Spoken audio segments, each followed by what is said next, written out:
কাপড় কিছুই ভালো লাগে না মোর, সাদা কাপড় আমায় বেগম জিয়ার এই মৃত্যুর পিছনে ফ্যাসিস্ট যে প্রধানমন্ত্রী ছিলেন শেখ হাসিনা এবং ওনার যে সরকার আছে অবশ্যই তার দায় রয়েছে।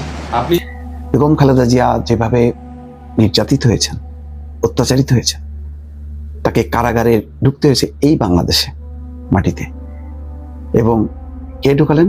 শেখ হাসিনা আর দল আওয়ামী লীগ সরকার। শেখ হাসিনা কিন্তু প্রায় লাস্ট 10-12 বছর ধরে খালেদা জিয়াকে জেলে ঢুকিয়ে রেখেছেন, জেলে পুরে রেখেছেন। খালেদা জিয়া মৃত্যু পর্যন্ত আপোষ করেন। তিনি নেত্রী আজকে অসংখ্য লক্ষ কোটি মানুষকে কাঁদিয়ে চলে গেছেন। আগামীকাল তার জানাজা অনুষ্ঠিত হবে। আসসালামু আলাইকুম। এইমাত্র পাওয়া একটি গুরুত্বপূর্ণ নিউজ নিয়ে হাজির হয়েছি, যে নিউজটি এই মুহূর্তে ভাইরাল হয়েছে সোশ্যাল মিডিয়ায়। সেই নিউজটি এখন আপনাদেরকে দেখাবো। অবশ্যই না টেনে একদম ধৈর্য সহকারে পুরো ভিডিওটি মনোযোগ সহকারে শেষ পর্যন্ত দেখবেন। যদি আমার এই চ্যানেলে নতুন হয়ে থাকেন অবশ্যই চ্যানেলটিকে সাবস্ক্রাইব করে রাখবেন পরবর্তী এরকম নিউজগুলো সবার আগে পাওয়ার জন্য। আসুন দেখে আসি সেই মূল ভিডিওটি। এই নেত্রী আজকে অসংখ্য লক্ষ কোটি মানুষকে কাঁদিয়ে চলে গেছেন। আগামীকাল তার জানাজা অনুষ্ঠিত হবে, দাফন হবে। জানাজার জন্য আমরা স্থায়ী কমিটি সিদ্ধান্ত নিয়েছি যে আগামীকাল দুপুর 2টায় পার্লামেন্ট ভবনের দক্ষিণ প্লাজায় যে মাঠ এবং বাণিজ্য অ্যাভিনিউ, এই পুরো অংশ জুড়ে আমাদের নেত্রীর জানাজা অনুষ্ঠিত হবে। এই জানাজা পড়াবেন আমাদের জাতীয় মসজিদের খতিব, অর্থাৎ বাইতুল মুকাররমের খতিব।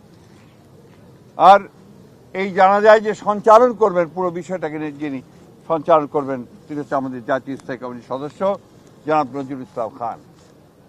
এরপরে আমাদের স্বাধীনতার ঘোষক, বহুদলীয় গণতন্ত্রের প্রবর্তক, বাংলাদেশের আরেক কিংবদন্তির নেতা, যাকে রাখাল রাজা বলে এই দেশের মানুষ, তার মাজারে, তারই পাশে আমাদের এই মহান নেত্রীকে সমাধিস্থ করা হবে, দাফন করা হবে। আমরা সবাই অত্যন্ত শৃঙ্খলার সঙ্গে এই জানাজায় অংশগ্রহণ করব এবং যে শৃঙ্খলার মধ্যে কথা বলা হবে, আমি বাংলাদেশের সকল স্তরের মানুষের কাছে অনুরোধ জানাবো আপনারা সেই শৃঙ্খলা মেনে অত্যন্ত সুশৃঙ্খলভাবে জানাজা পড়বেন এবং তারপরে তাকে দাফনের অংশগ্রহণ করবে, যাদের দায়িত্ব তারাই অংশগ্রহণ করবেন। অনুরোধ থাকবে আপনাদের কাছে যে আপনারা কেউ এই নিয়ম ভঙ্গ করে শুধুমাত্র ছবি তোলার জন্য সামনের দিকে এগিয়ে যাবেন না এবং ব্যাহত করবেন না এই পুরো কর্মসূচিকে।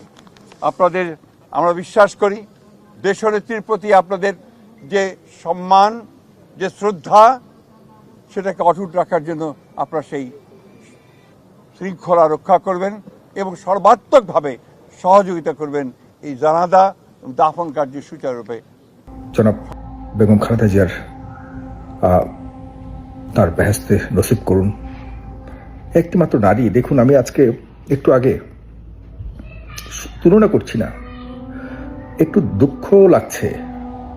শেখ হাসিনা সাবেক প্রধানমন্ত্রী, খুব সম্ভ্রান্ত পরিবারের একজন কন্যা ছিলেন, তিনি মেয়ে ছিলেন। তার বাবাও প্রধানমন্ত্রী ছিলেন বাংলাদেশের।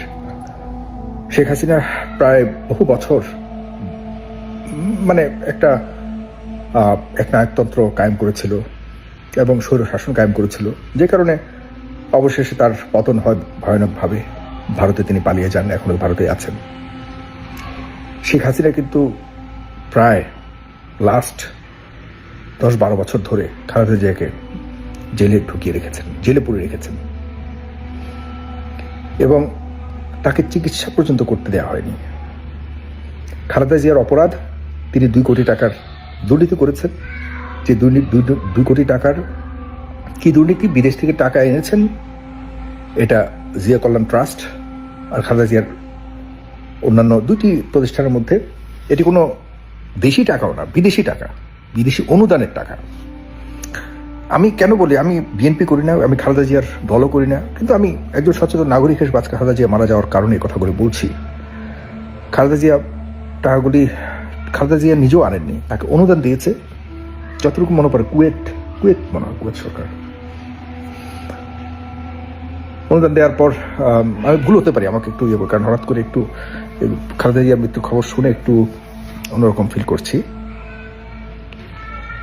এই মহিলাটিকে নিয়ে আমি অনেক লেখা লিখেছি আমার জীবনে, শেখ হাসিনাকে নিয়েও লিখেছি, কিন্তু এই মহিলাটিকে নিয়ে লিখতে গেলেই আমার হাতের লেখা শেষ হয় না, বন্ধ হয় না। আমি মানে শুধুমাত্র পাঠকদের পড়ার সীমাবদ্ধতার কারণে শেষ করতে হতো। যেটা বলছিলাম, সেই 2 কোটি টাকা ব্যাংকে রেখে অনেক টাকা, অনেক বাড়তি টাকা হয়ে গেছে, ইন্টারেস্ট, ল্যাপটপ সবকিছু মিলিয়ে। কিন্তু এই বাইরে থেকে আসা টাকাটা মানে সারা দুনিয়া তছ নছ তন্ন করে শেখ হাসিনা কিন্তু খুঁজেছে খালেদা জিয়া কোথাও কোনো দুর্নীতি করেছে কিনা, দেশের বাইরে সবখানে কোথাও পায়নি। শেষ পর্যন্ত কল্যাণ ট্রাস্টে বিদেশি একটা অনুদানের টাকা বলা হচ্ছে যে তিনি এমবেজলমেন্ট করেছেন, মানে টাকাকে কি বলা যায়, এটাকে এক জায়গার টাকা, যেখানে টাকা ছিল সেখান থেকে সরিয়ে তিনি তার ব্যক্তিগত অ্যাকাউন্টে রেখেছেন। সঠিক নয়।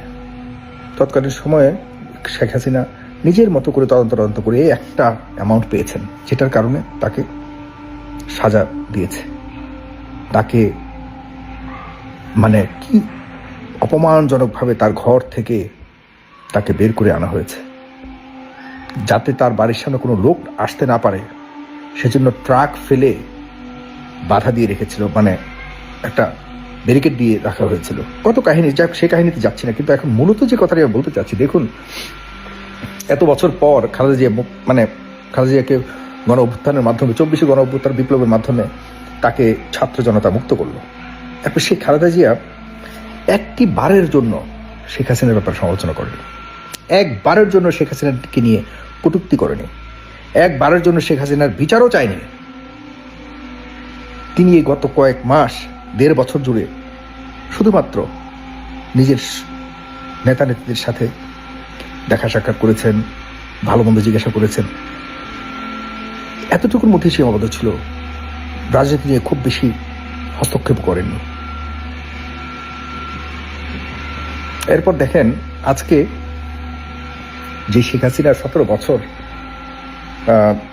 মানে আমি তুলনা করছি বলতে কি, আমি দর্শক সম্পূর্ণ ভিডিওটি দেখলেন। এই ভিডিও সম্পর্কে আপনার মূল্যবান মতামত কমেন্টে জানাবেন।